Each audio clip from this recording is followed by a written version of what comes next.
Yes no question, kalimat tanya yang jawabannya berupa yes or no atau ya dan tidak saja. Pengertian yes no question sendiri, yes no question adalah pertanyaan yang membutuhkan jawaban ya atau yes or no saja. Cukup kita jawab dengan yes or no, itu sudah menjawab pertanyaan tersebut. Ada 3 jenis pertanyaan dalam bahasa Inggris jika kita telusuri. Salah satunya yaitu yes no question. Seperti namanya, jenis pertanyaan ini membutuhkan jawaban antara yes atau no saja. Meskipun dinamakan kalimat pertanyaan, akan tetapi yes no question tidak memiliki kata tanya tertentu dalam bahasa Inggris, hanya menggunakan pola tertentu. Sedangkan dalam bahasa Indonesia akan muncul kata tanya apakah, bukankah, akankah, sudahkah, bisakah, tergantung konteks kalimatnya. Akan tetapi kebanyakan kita pakai makna apakah saja. Apakah kamu akan, apakah kamu bisa, apakah kamu sudah, apakah kamu tidak. Nah, itu sebenarnya kan sama dengan bukankah, akankah, dan lain sebagainya. Dibandingkan dengan pertanyaan lain, biasanya yes no question dilontarkan ketika seseorang membutuhkan jawaban yang jelas tanpa diikuti keterangan selanjutnya. Jadi untuk memastikan saja sebenarnya ya, bisa jadi juga seorang akan memberikan pertanyaan lanjutan untuk mendapatkan penjelasan lebih lanjut. Contoh, untuk yang sebelah kiri adalah declarative sentence atau statement atau kalimat pernyataan. They are sleeping on the grass. Mereka sedang tidur di atas rumput. Nah, bedakan dengan yang sebelah kanannya ada yes no question. Sebenarnya kita hanya memindahkan are di depan they. Jadi are they sleeping on the grass? Nah, are they sleeping on the grass? Yang awalnya they are sleeping on the grass, jadi are they sleeping on the grass? Maknanya sudah berubah, memunculkan makna apakah. Apakah mereka sedang tidur di atas rumput? Nah, sudah jadi pertanyaan. Nah, itu yang membedakan antara bahasa Indonesia dan bahasa Inggris. Contoh yang kedua sama, ada Lala has attended the health seminar. Lala telah menghadiri seminar kesehatan tersebut. Nah, itu kalimat pernyataan. Jika mau dijadikan yang sebelah kanan, ada jadikan yes no question, maka tinggal pindahkan has ke depan subjek nama Lala itu. Jadi Lala attended the health seminar. Apakah Lala telah menghadiri seminar kesehatan tersebut? Nah, di atas kita pakai are, di bawahnya pakai has. Bukan berarti are has itu maknanya apakah. Nah, di situ jadi apakah tidak ada translate-nya kalau membentuk jadi yes no question. Kecuali jadi conjunction, nanti bisa ya. Kita lanjutkan. Contoh yang ketiga juga sama. He was fat. Dia dulunya gemuk. Nah, ketika kita mau menjadikan pertanyaan karena kata kerjanya was saja, maka kita taruh was ke depan. Was he fat? Nah, apakah dia dulunya gemuk? Nah, ya or no saja. Contoh yang terakhir, only 2 workers came late. Hanya 2 pekerja datang terlambat. Berbeda dengan he was fat. Nah, yang ini itu karena kata kerjanya ada aktivitasnya, atau ya kita bilangnya bahasa Indonesianya ada kata kerjanya, bahasa Inggris juga ada kata kerjanya.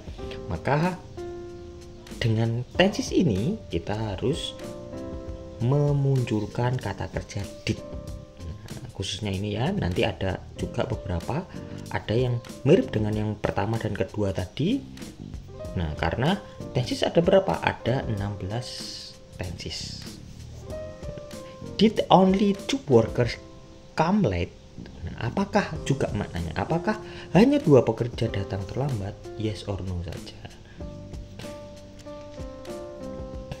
Untuk merespon yes no question, meski jawabannya dari pertanyaan ini sudah jelas, yaitu yes or no, ada banyak cara untuk merespon dengan variasi yang lain. Beberapa contoh yang informal atau tidak formalnya ya, bisa dilihat dari percakapan di bawah ini. Yang pertama, would you like to play tennis with me later? Apakah kamu mau bermain denganku nanti? Bermain denganku? Oke. Have you seen Greg? Apakah kamu sudah melihat Greg? No. Nah, sebenarnya jawabannya tidak hanya yes or no saja. Yang merespon yes juga seperti kata ya, oke, itu sebenarnya yes juga ya. Nope itu no juga. Selain itu, merespon pertanyaan yes no juga bisa memberikan detail informasi tambahan seperti contoh yang di bawah ini ya.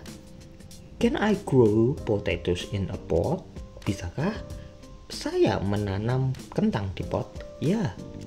They grow really well in the pot. Ya, mereka bisa tumbuh baik di pot. Contoh yang selanjutnya, will you be going to Ryan party? Apakah kamu akan hadir di pestanya Ryan? No, I'm actually going to be away on Friday night. Tidak, aku akan ada acara Jumat malam. Nah, sebenarnya nggak masalah mau dijabarkan juga untuk jawabannya. Tapi catatannya ya cukup jawab yes or no juga gak masalah. Bisa juga merespon dengan kalimat lain yang secara implisit memberikan afirmasi atau negasi seperti do you know Tina Gomez? Apakah kamu tahu Tina Gomez? We're known each other for years. We went to the same school. Kami mengenal satu sama lain selama bertahun-tahun. Kami pernah satu sekolah. Nah, sebenarnya kan di kalimat tersebut untuk jawabannya tidak ada yes or no. Tapi secara implisit sebenarnya ada. Mengonfirmasi bahwa ya diiyakan jawaban tersebut. Atau nanti bisa juga ditolak, ditidakkan. Contoh yang selanjutnya, do you have Thrill latest album? Apakah kamu punya album terbaru Thrills? I'm afraid we've just sold the last one. Oh, berarti tidak punya. Secara implisit sebenarnya jawabannya enggak, ya kan? Sepertinya kami baru menjual stok terakhir. Nah, berarti kan enggak ada. Secara enggak langsung kita jawab tidak. Kadang juga respon dari pertanyaan yes no question menggunakan auxiliary verb dari pertanyaan yang bentuknya sama. Hey Sam, did you go shopping today? Hey Sam, apakah kamu berbelanja hari ini? I did. Nah, cukup seperti itu ya. Sebenarnya ya I did berarti ya. I went with Timmy. Saya pergi dengan Timmy. Atau contoh yang kedua ketika ditolak, has Jack had breakfast? Apakah Jack sudah makan? He hasn't. He is still jogging. Belum, maksudnya tidak ya, dia tidak. Atau sebenarnya makna secara nggak langsungnya maknanya tidak, dia masih lari pagi. Thanks for watching.